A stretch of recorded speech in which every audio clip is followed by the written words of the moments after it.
What did you want to be when you grew up? Hey, it's B. Welcome to Series 2, Episode 1 of No Shame, No Blame, Saved by Nostalgia. When I was a little girl, I had a million dreams. I wanted to be an astronaut and the president, or a scientist and conduct my own experiments, like we did in 5th grade growing butterflies. We lived on 23rd and Jamaica, and I remember we had a big tree in our front yard that had small green caterpillars, and my siblings and I would pick them up and watch them wiggle in our palms. We did that with a lot of bugs, actually. Roly-polies, earthworms, even daddy long-legged spiders. Our grandpa taught us that they weren't able to bite humans, so despite their abnormally large legs, we always picked them up. I guess bugs weren't a big deal to us because we had our own garden, and it was normal to explore the dirt where my grandparents grew cucumbers, tomatoes, carrots, zucchini, strawberries, which we had to beat the birds to, and one year even a sunflower. I loved sunflower seeds, so I was particularly excited about that, but was admittedly disappointed to learn they didn't grow out of the sunflower already roasted and salted. Such a letdown. So that dream of being a scientist beautifully blended together my two worlds of school and home. I also wanted to be a Power Ranger, the pink one specifically, like all little girls. But my big sister always got first pick, so I was stuck being the yellow one. When we started doing Taekwondo, which is Korean martial arts, at the Moorhead Rec Center down the block, I decided this was my chance to prove I'm the better Pink Ranger. Talk about competitive. We only had 2 televisions in our home, and they were run by the adults. My grandpa had this portable VHS player that we would watch all our Disney movies on, huddled head to head in front of the small 5-inch screen. Me and my big sister would act out movie scenes like in Aladdin when he was floating on his magic carpet outside of Jasmine's balcony, and he asks if she trusts him before they sing A Whole New World. I, of course, never got to be the princess in any of these performances, but it was still fun. I always dreamed I'd be the princess one day. Swimming was a big deal for us kids. We had our large covered porch in our backyard where my grandpa would put a circular swimming pool, and the 4 of us played there for hours. But the swimming pool a few blocks away at that rec center was my favorite. I remember when my sister first taught me how to do a dolphin kick. You could not tell me that I was not Ariel from The Little Mermaid. And when I learned to swim in the deep end and tread water, you couldn't tell me nothing. It was such a freeing sort of feeling to finally trust the water to hold me up instead of thinking I was always going to drown. I think I learned to rollerblade before riding a bike. That same big porch is where we would practice with our knee, elbow, and hand pads. No one wants to date a woman with scars, my grandpa used to say.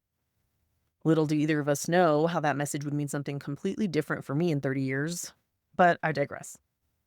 My baby brother is the one who taught me how to ride a bike. He learned first, and I was so envious, but he spent the whole afternoon helping me learn how to balance. He taught me on the grass instead of the sidewalk, giving me a softer place to land. I don't know who was more excited when I got it, him or me. I remember in elementary school, we would get dropped off in the morning, and it did not matter the weather. He would always take his coat off. I was telling him he's going to get sick because it was the middle of winter. And he said, weather is an illusion. You're only cold if you believe you're cold. Mind over matter, I guess. With my older sister, I always wanted to be like her, but felt judged simultaneously after I learned something new, which I guess somehow between us became internalized competition. Pretty common, I guess, with same-sex siblings. With my brothers, I didn't feel like that, though.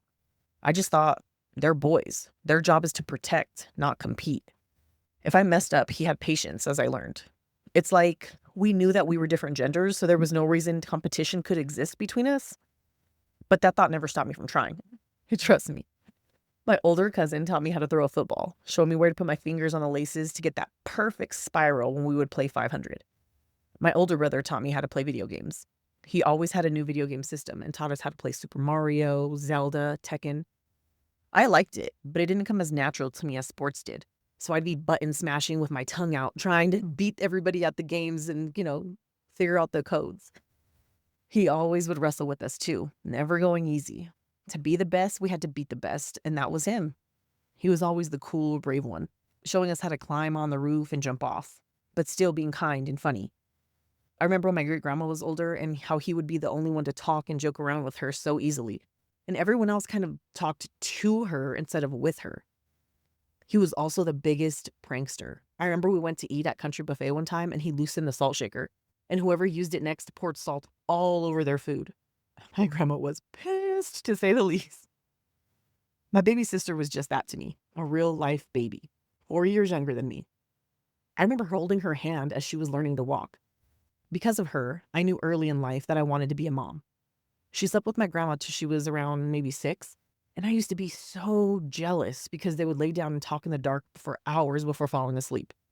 I felt like that was a side of her only my sister really got to experience.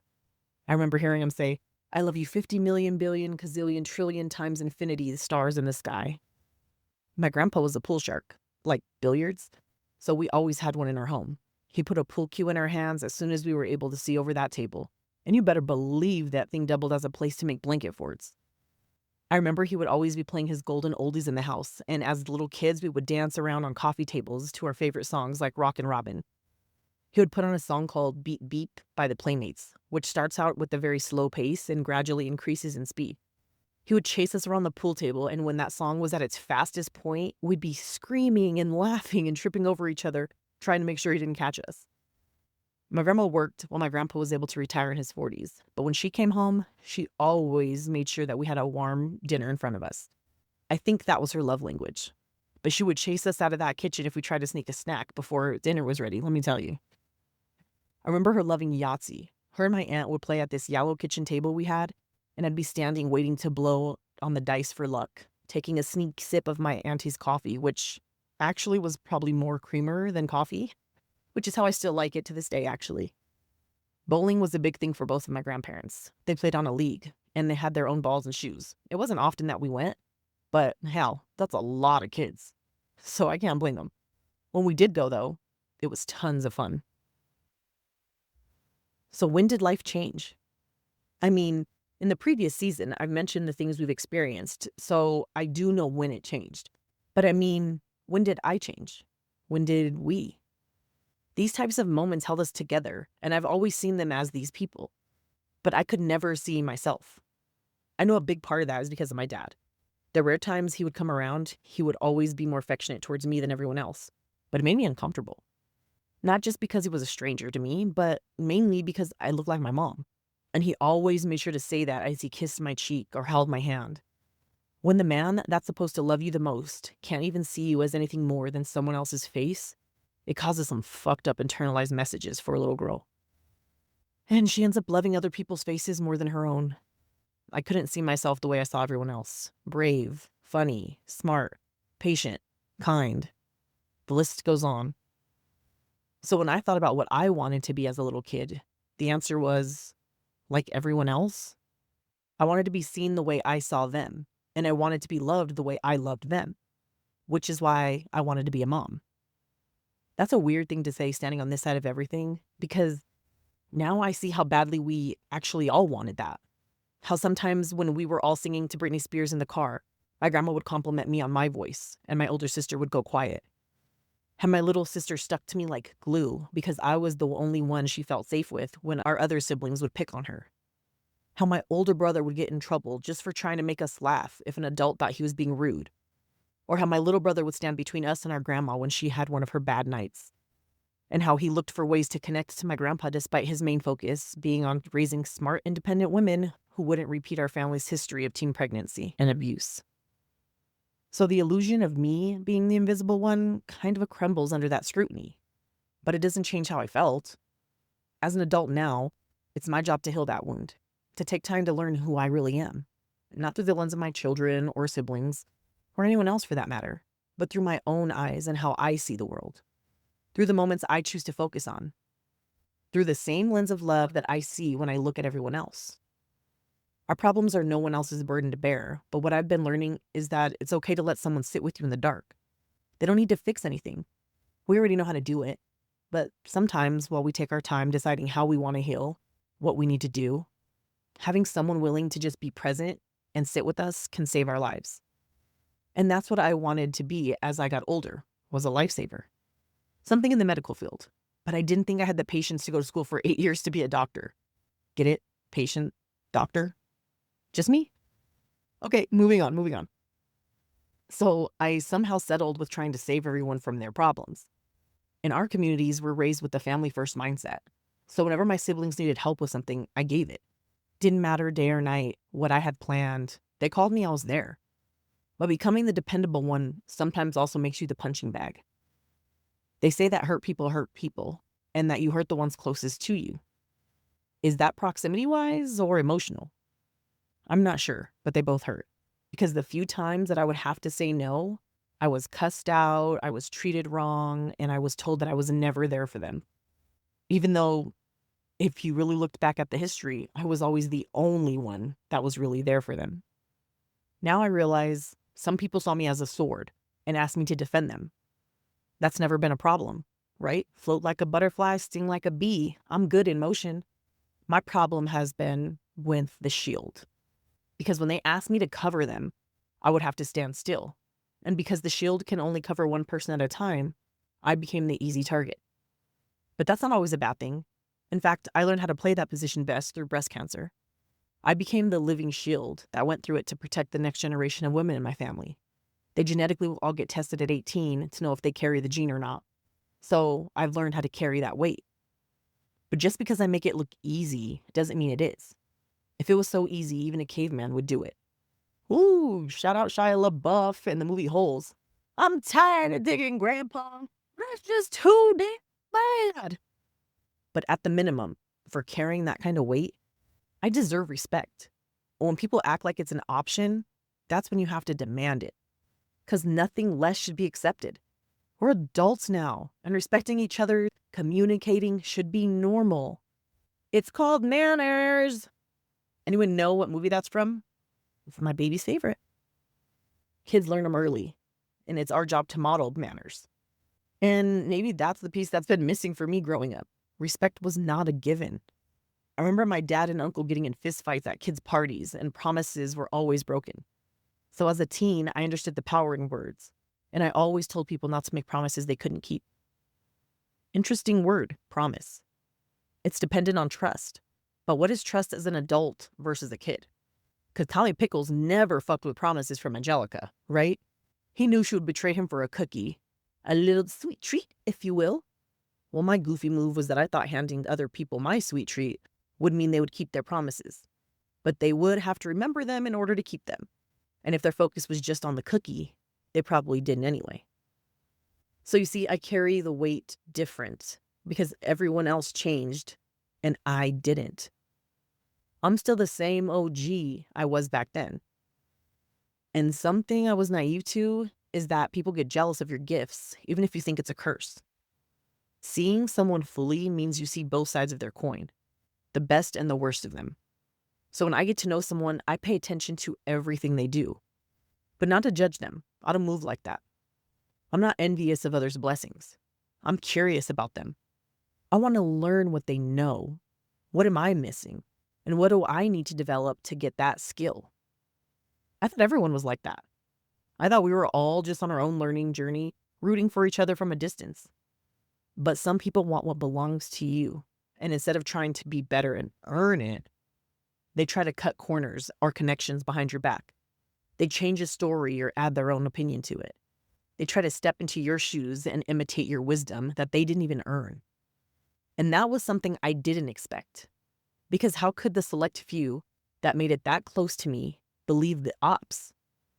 I've always kept my circle small because I knew my Achilles heel.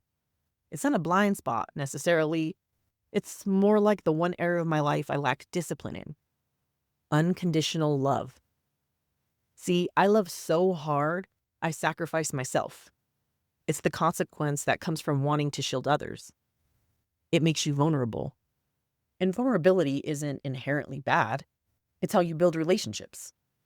But when you don't have boundaries, people can take any gift and turn it into a weapon against you. I've always been more of a lover than a fighter. But if you ask my mom, I wasn't born that way.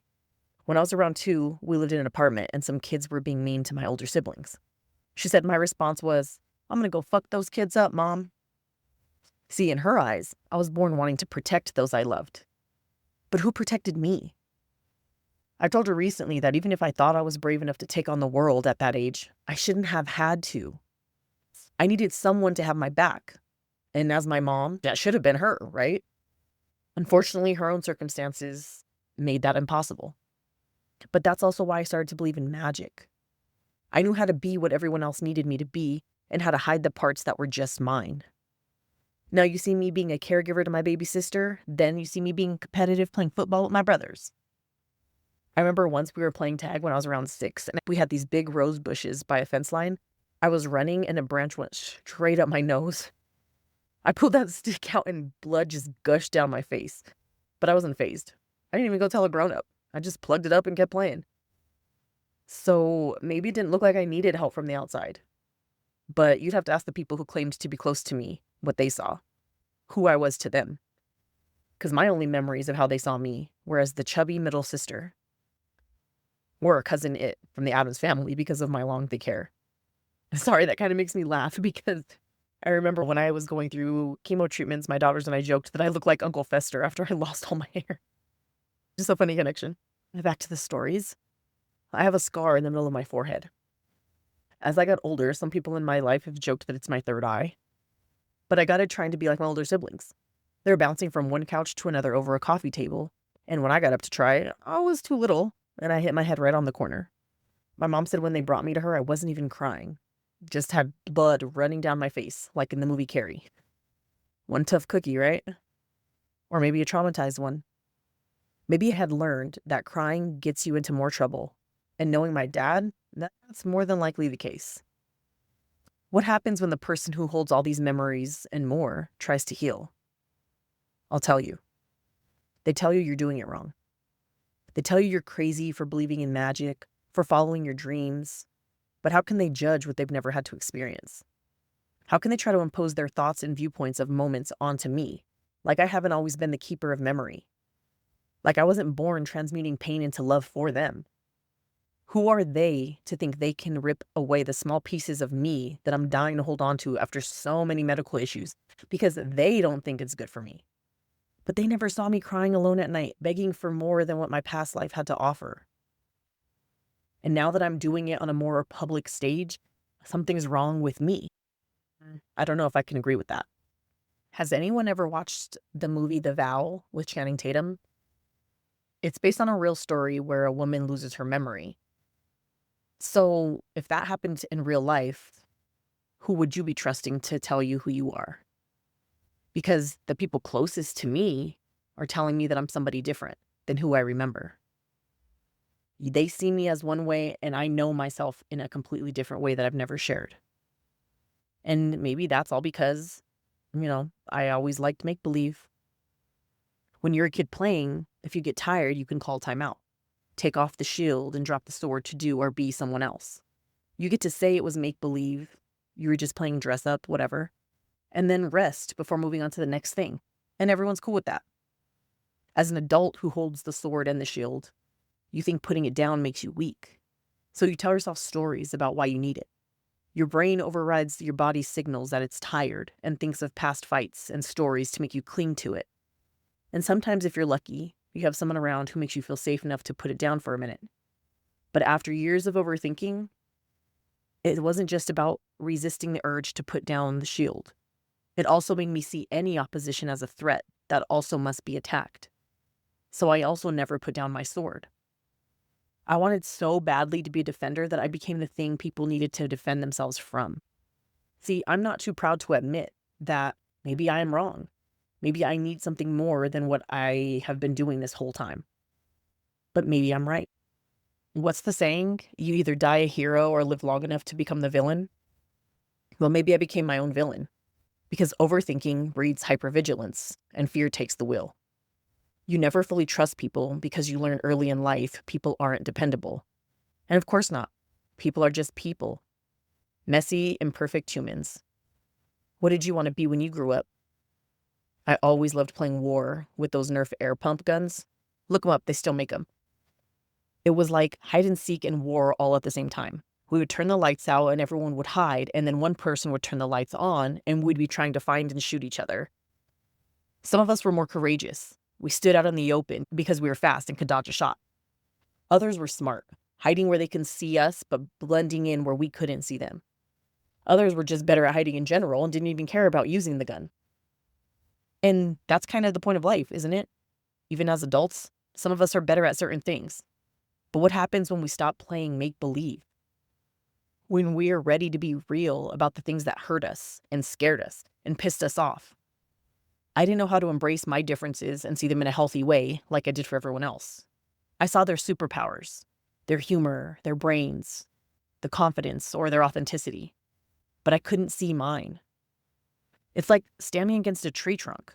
You can look up at the canopy, but you can't fully make out its grandeur unless you're at a distance. Similarly, you can't see yourself correctly in the mirror.